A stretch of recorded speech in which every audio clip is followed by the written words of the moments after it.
بسم اللہ الرحمن الرحیم۔ السلام علیکم معزز طلبہ کرام، آپ سب کیسے ہیں؟ آج ہم نور الانوار کے سبق نمبر 336 کو پڑھیں گے۔ آج کے ہمارے سبق کا عنوان ہے او کا ایک اور مجازی معنی۔ آج کے ہمارے سبق کی جو عبارت ہے وہ ثم ذکر مجازا آخر لأو سے شروع ہوتی ہے۔ جیسا کہ گزشتہ چند اسباق سے ہم او کے مختلف معانی، پہلے حقیقی معنی پڑھا، پھر مجازی معنی پر کافی ہمارا کلام ہوا، تو پھر اس کے بعد دوسرا ایک مجازی معنی پڑھا، تو اب یہ تیسرے نمبر پہ پھر آیا کہ او کا ایک اور مجازی معنی بھی ہے۔ تو اس کو آئیے سب سے پہلے آج کے سبق کی عبارت پڑھ کے اس کا ترجمہ کرتے ہیں، اس کے بعد پھر اس کی وضاحت کی طرف بڑھتے ہیں۔ مصنف علیہ رحمہ لکھتے ہیں ثم ذکر مجازا آخر لأو، پھر مصنف نے کلمہ او کے ایک اور مجازی معنی کا ذکر کیا ہے۔ فقال، چنانچہ ماتن نے فرمایا وَتُسْتَعَارُ بِمَعْنَى حَتَّى أَوْ إِلَّا أَنْ إِذَا فَسَدَ الْعَطْفُ لِاخْتِلَافِ الْكَلَامِ وَيَحْتَمِلُ ضَرْبَ الْغَایَةِ۔ تو فرمایا کہ اور کلمہ او حتی یا الا ان کے معنی میں بھی مستعار ہوتا ہے اس وقت جب کہ اختلاف کلام کی وجہ سے عطف فاسد ہو جائے اور کلام بیان غایت کا احتمال رکھتا ہو، یعنی الاصل فی او ان تکون للعطف فاذا لم يستقم العطف بان يختلف الكلامان اسما وفعلا او ماضيا ومضارعا او مثبتا ومنفيا او شيئا آخر يشوش العطف ويمنعه ويكون اول الكلام ممتدا بحيث تضرب له غاية فيما بعدها فحينئذ تستعار كلمة او بمعنى حتى او الا ان۔ تو فرمایا کہ یعنی کلمہ او میں اصل یہ ہے کہ وہ عطف کے لیے ہو،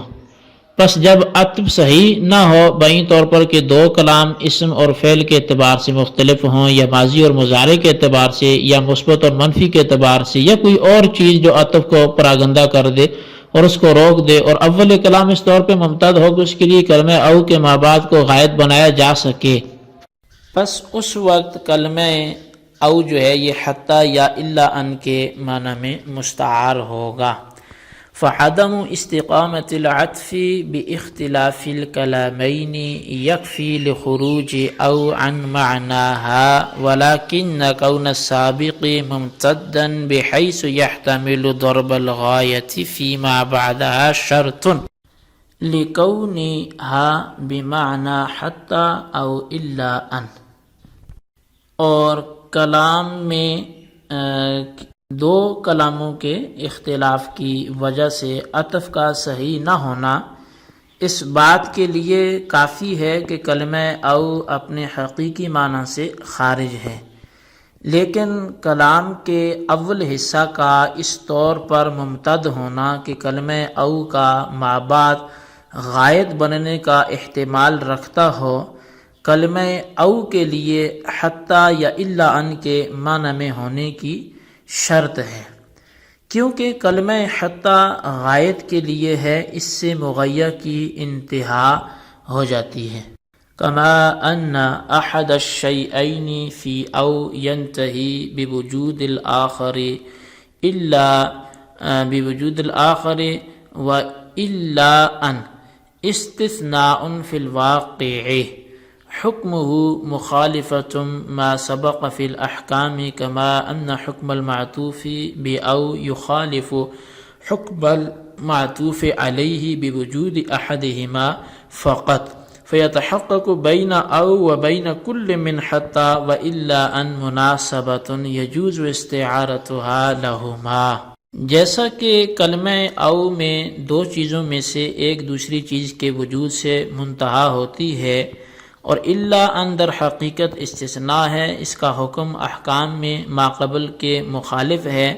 جیسا کہ کلمہ او کے ساتھ معطوف کا حکم معطوف علیہ کے حکم کے مخالف ہے، فقط ان دونوں میں سے ایک کے وجود کے ساتھ پس کلمہ او کے درمیان اور حتیٰ اور الا ان میں سے ہر ایک کے درمیان مناسبت متحقق ہو جائے گی، اور ان دونوں کے لیے کلمہ او کا مستعار کرنا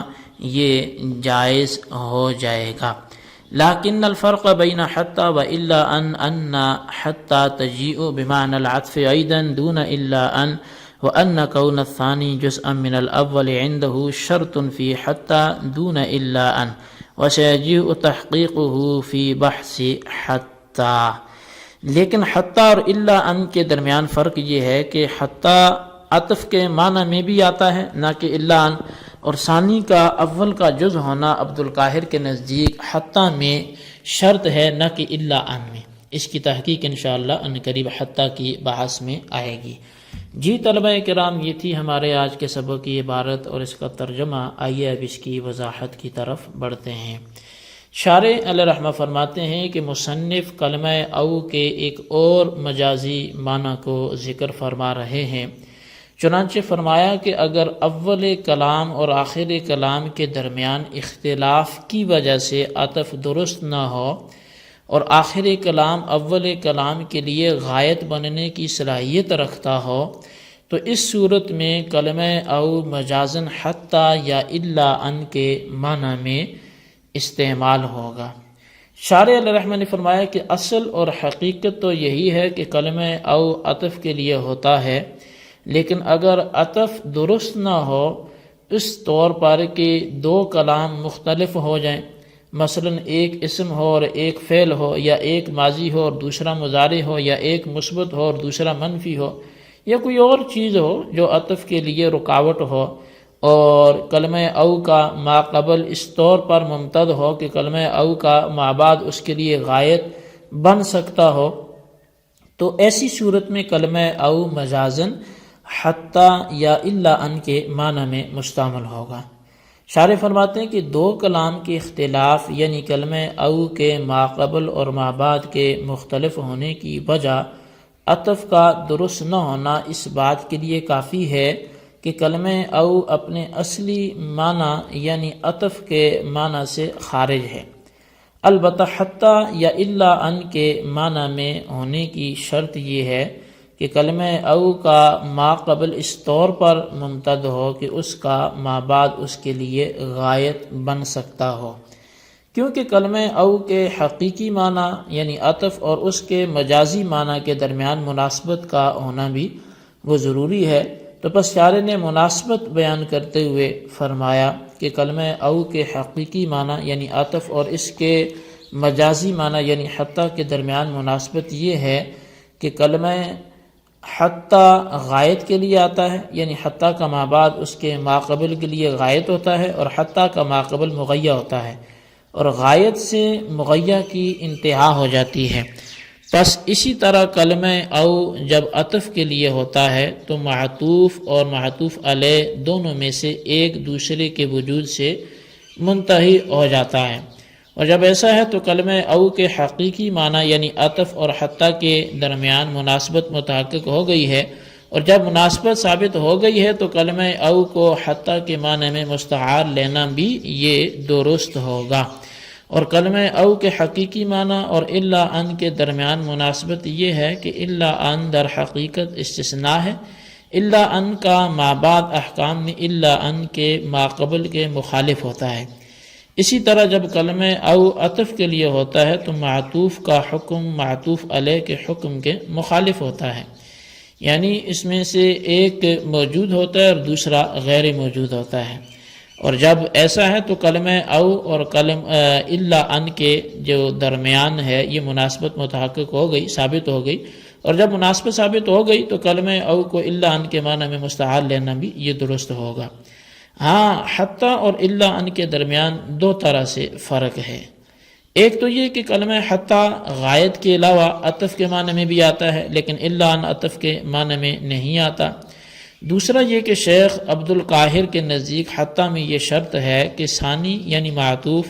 اول یعنی معطوف علیہ کا جز ہو، جیسے اکلت السمک کا تھا حتیٰ رأسہا کہ میں نے مچھلی کھائی یہاں تک کہ اس کا سر،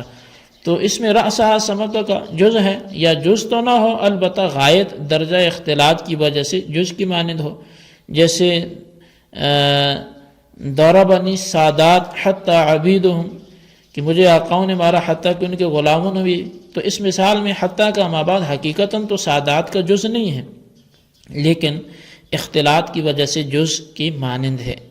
لیکن الا ان میں یہ شرط نہیں ہے. تو شارح کہتے ہیں کہ اس کی پوری تفصیل انشاءاللہ حتیٰ کی بحث میں آئے گی. تو ابھی تک کے لیے اتنا ہی کافی ہے. یہ تھا ہمارا آج کا سبق. اس کو اچھی طرح سمجھیں، اس کے خلاصے کو اپنے رجسٹر پر نوٹ کریں اور بالخصوص ان سوالات کے جوابات دیں. سوال نمبر 1 یہ کہ شیخ عبدالقاہر کے نزدیک حتیٰ میں شرط کیا ہے وہ تحریر کریں. اور سوال نمبر 2 یہ ہے کہ حتیٰ اور الا ان کے درمیان فرق کیا ہے وہ بھی واضح کریں. اللہ تبارک و تعالیٰ سے دعا ہے جو کچھ ہم نے پڑھا سنا سے یاد رکھنے کی توفیق نصیب فرمائے. آمین بجاہ نبی الامین صلی اللہ علیہ وسلم.